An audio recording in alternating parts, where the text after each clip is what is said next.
Ребят, всем доброй ночи. Так,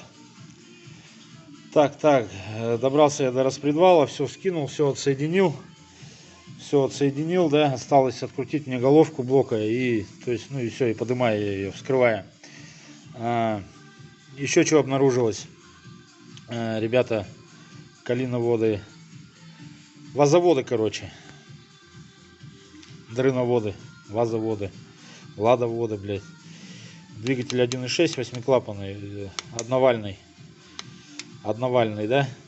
Смотрите, проблема какая у вас, например, появляются посторонние шумы, посторонние звуки, стуки в головке блока. То есть вы регулируете клапана регулируете, шайбами, звук остается, то есть безрезультатно, да. Дело не в шайбах, например, как бы изначально сразу проверяйте перед регулировкой клапанов, проверяйте осевой люфт распредвала. Вот слушайте.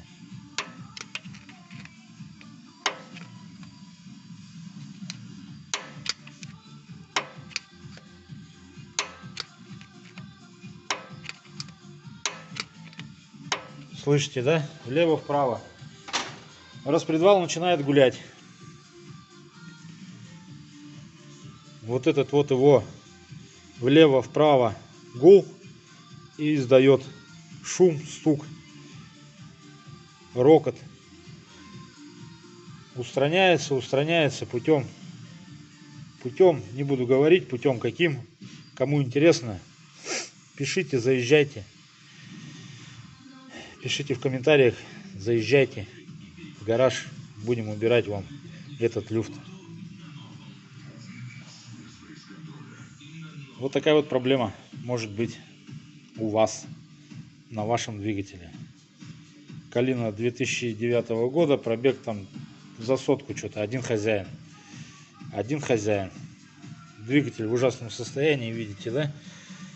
В каком состоянии? Просто в засратом состоянии.